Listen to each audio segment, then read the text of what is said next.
Osimweni. Oh no.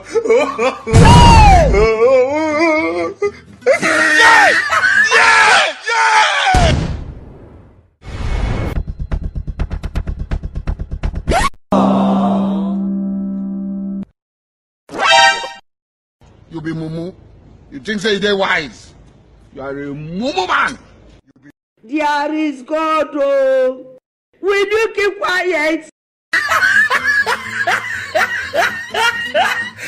Pregnant?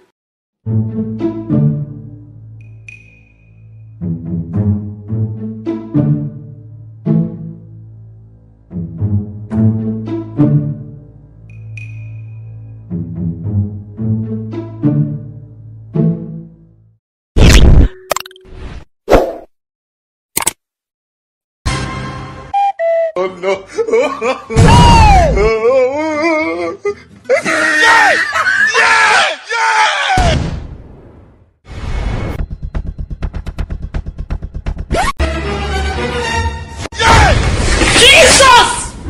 Jesus!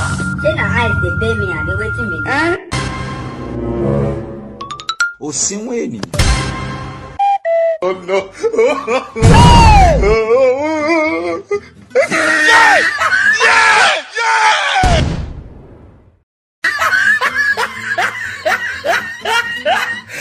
Pregnant?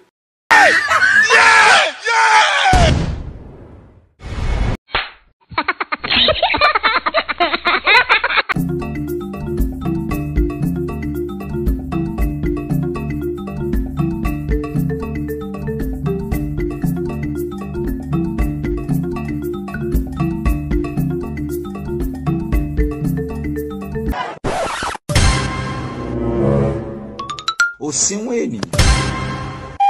Oh no.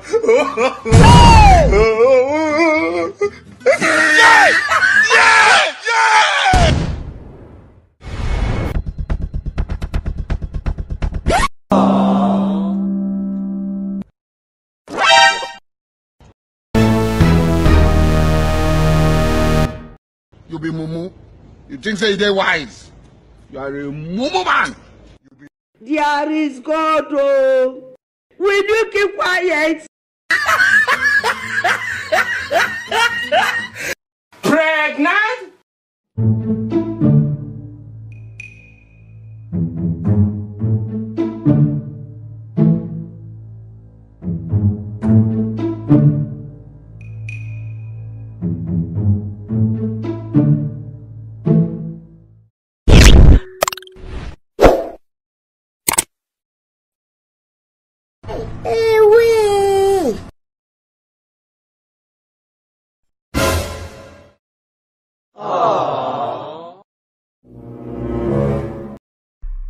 Hey!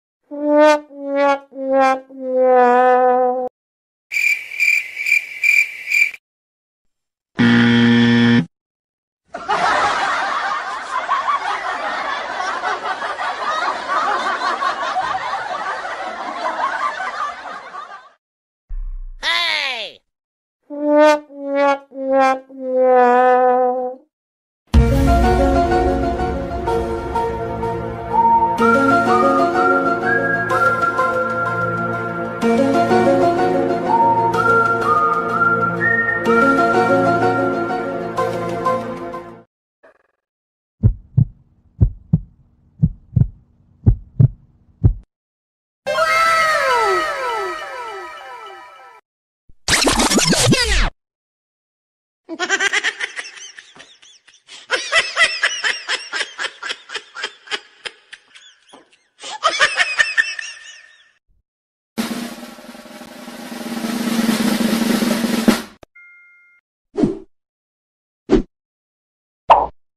Bruh.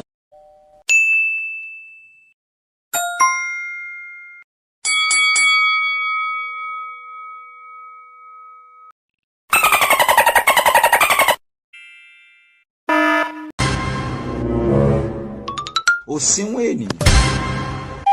Oh no.